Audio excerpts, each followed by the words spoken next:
it's a hard one, isn't it? Because I reckon it's sort of, I don't think United are going to like be as good as people expect, even with Ronaldo and all this. I can see them still being a bit patchy, and yeah, but I think City. You could argue they've not really got a striker. They could go through a period where they're not struggling to score like they have done in the past. But I still think City are going to be up and around there. Liverpool, Liverpool get an injury or two and they're fucked basically. I just think it's going to be like, last year where it's all a bit of a free for all. I think for a period, and then as long as we're there or thereabouts, top four, and like sort of come January, I reckon we'll give it a good run. Which is quite nice, actually. We want it to be a bit of a melee, so that actually you can see then how it all shakes out in the new year. Mm. You don't want I think Liverpool, like you mentioned them, but they look the most vulnerable because I think they're going through that cycle. They've had they're nearly at the end of that little cycle, aren't they? So and they're struggling to refresh their squad as well. They're keeping older players, so Yep. But I'd be very surprised if we don't win the league. Well, that was the later thing. I was asking you to run the numbers later, and then you were going to tell me that. Yeah, well, I've got my run the numbers machine here. So good. Well, I'm going to be fuming if it's not we'll win the league. So what are the odds on us winning the league currently? Does anyone know how pretty crazy? High. Probably the same odds as that ball that was found on Mars being Sissoko's shot. That's true. Dear. Right, I'll get on to the next point.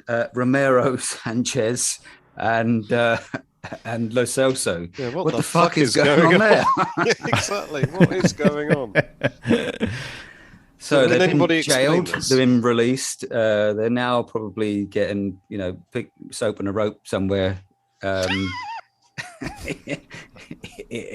in a Bolivian prison or something. I don't know, but so I've seen a tweet that Dan Kilpatrick put out there about 40 minutes ago, I think. No, it was at 20 past 8. Confirmation that Lo Celso and Romero were not featured for Argentina versus Bolivia on Friday and returned to Spurs, but only after a 10-day training camp in Croatia. So they're not playing those other two games? They're out on the fucking piss, aren't they, in Croatia? Of course, having a great time. They've got some lovely beers in Croatia, by the way. Bloody Modric. Really good. There's some really nice IPAs out there, so I don't blame them. Get on the beers, boys. Yeah, beautiful country, yeah. As Andy said, bloody Modric, and they'll probably sign for Real Madrid next week. Fucking hell. Yeah, I know. Yeah. So those two. So that's confirmed. They're not going to miss those. They're not going to play those other two games. They're on their way back. Yeah, it looks like it. Yeah. Right. Good. Because that I think that then brings them back in time for the Chelsea game, possibly. Actually, that's probably a pretty good outcome, isn't it? Yeah, takes away any chance of them getting injured. Yeah. If anything, they'll be nice and relaxed, ready to go. Yeah. It's the best. Them getting arrested temporarily is the best thing that could have happened to Tottenham. just playing devil's advocate. Maybe that's why they went. I don't know why I keep doing this. Air quote. To make myself look more intelligent. It doesn't work, does it? No, it's not working. But some parts we just don't add up because if you saw some of the tweets today from Alistair Gold, they were saying he basically none of them had permission to go in the first place. No. And then there was stuff saying the club had a deal, or the club made tweets wishing them luck. I looked back through those and I couldn't see those, so I don't know quite where the fuck we are with it all. But to be honest, I think it seems as if they have been naughty boys. But all short, I mean, I saw another tweet actually about this that I was like, I think we're almost giving them too much credit. Like people think like as if they chartered a plane and just led the country. These are young, often relatively dumb guys who've got agents, managers, representatives. They've got advisors. And they wouldn't have done any of this. This would have all happened, and then first thing they know about it is when they're getting handcuffed on a pitch. So I do think, I think somewhere along the line, someone has made a massive error, and they're now getting the stick for it. Actually, I think they're probably just slightly blissful idiots in this whole situation. I think also the irony as well, and I think you tweeted it, Lee, is the fact that Brazil are up in arms about this over the COVID restrictions.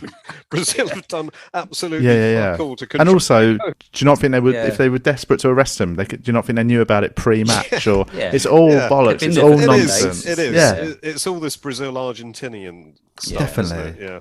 But it's best to do it on the pitch, isn't it? It makes. I'm sure it made great entertainment for the Brazilians watching it on TV. Go on. We know how passionate the Argentinians are about their country as well. So if he's got the call and he's got the pressure on him to both of them to say, you either turn up or maybe next time we don't consider you playing for your country. They're gone. Yeah. As Carl was saying, I'm pretty sure they're probably not even aware of any guidelines in any country. Exactly. And they would have got a call to say, or a message to say, right, we're picking you up in a cab tomorrow, 4 in the morning. Exactly, mate. Go to bed now.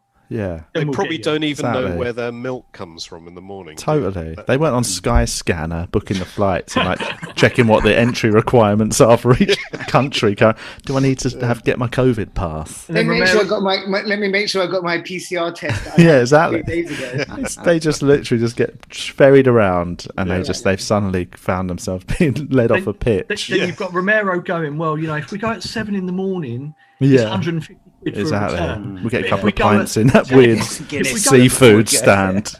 If we go at 10 o'clock at night, we save 30 quid. Let's go for that one, surely. And you don't want anything from WH Smith. You get a free bottle of water with a Telegraph. Exactly. Fuck off booking a taxi and just wing it at the airport. Yeah. Anyway, talking about newspapers, what about the Sun? Their toxic bullshit rumours that Nuno's a grumpy fucker and Hitchin and Paratici is their antics on the bench are winding senior players up. But at the same time, I don't give a fuck. I mean, if he's a grumpy sod and the players, play for him, doesn't matter. Fuck it. I mean, to be honest, I'm hoping to see Levy and Cullen down there throwing water bottles at the opposition. Yeah, absolutely. Get the whole board down there. Yeah. I have to say that won't happen because Donna's nails are perfect. Who would be the nastiest out of the two of them, Donna and Daniel? Who'd ever go? That's a really good question, actually, because I'm like, I don't see either of them lifting a finger, so that's the real problem.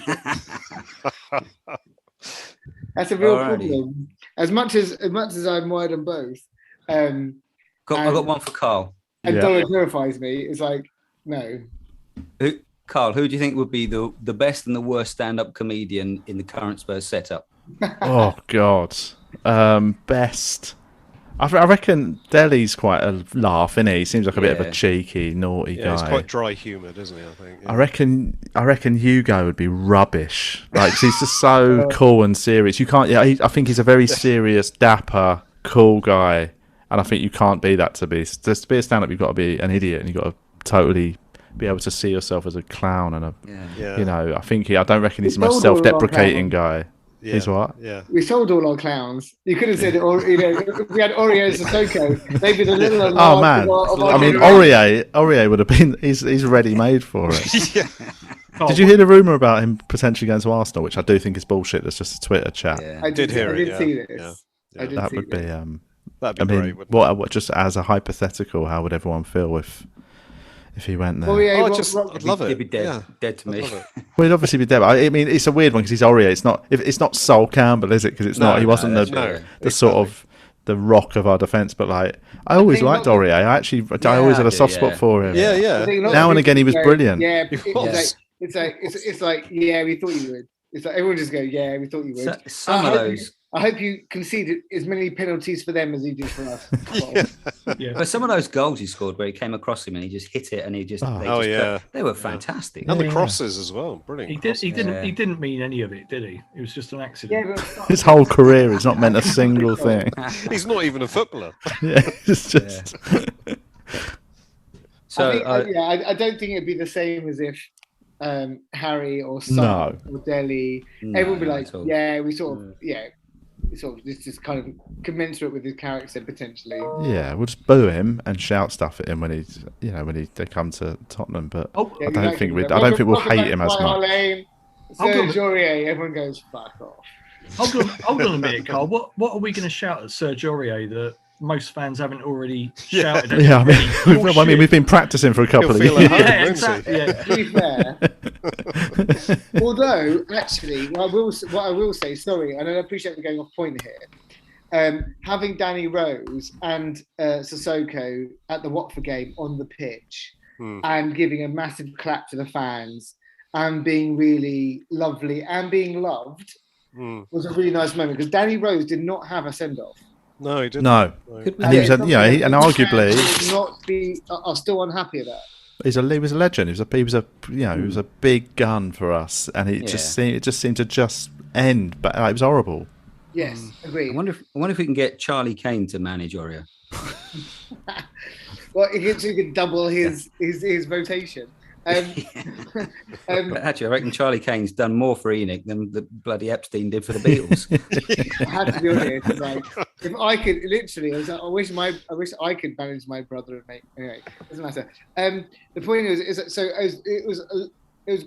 I didn't think Sissoko would play because I thought it was too quick, and therefore him to come out and everyone be very magnanimous about it all was very lovely. And actually, when he skyrocketed a ball, that was genius. Yeah. The entire stadium, both the home and the away supporters, were singing. Oh my god, it was amazing! Like, everyone gets the Moussa Sissoko legend. Yeah. It is phenomenal. But to see Danny kind of do a little round and applaud the fans and get love, I was really happy about that, because he was robbed of a goodbye. Yeah, he was treated very badly in the end. Yeah. So we got a Twitter question. What a grand total of 1. That's a bit embarrassing. Simon Irwin at Vander Irwin says, "Who was your favourite and worst player of the 90s, Carl?" Oh, favourite. I still is probably my all-time favourite Tottenham player for some reason is David Ginola. But he was like, I don't know. I just fell in love with that sort of, that just him as a person. That sounds much more full on. His hair, didn't you? Oh, just him. He was so cool, and he wasn't a world class. He could be at times, but he wasn't consistent enough to be. No. World class. But that sort of, he was like one of them. There was, I got into when I was old enough to first really get Spurs. Was probably that turn of the 90s, 91, whatever. I mean, and I like that. Some of them players were like my favourites. Like I used to love Vinnie Samways. He was my first ever favourite Tottenham player.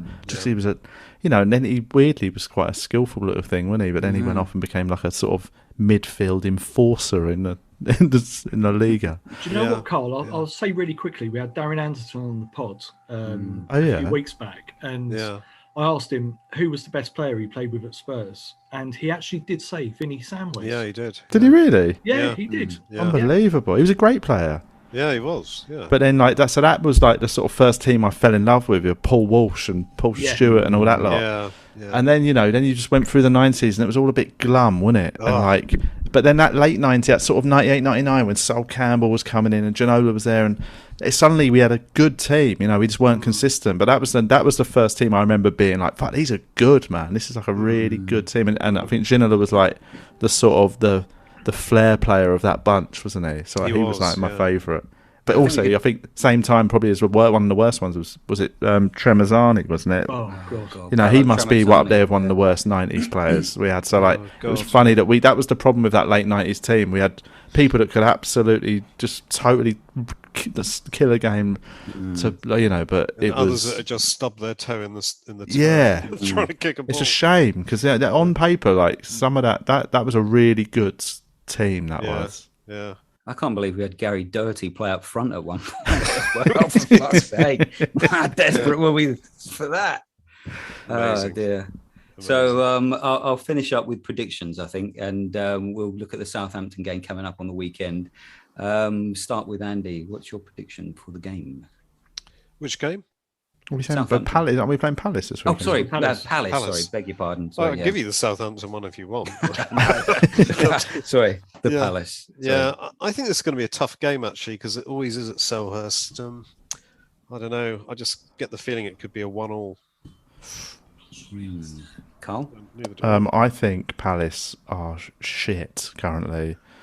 So I think we're going to beat them quite comfortably. I think Vieira's, he's going to be one of the I think he's going to be a failure for the and that's not because because of his history and who he is and what he stands for and everything about him. But I think it's just I just don't think he's going to make a great manager, and I think Palace needs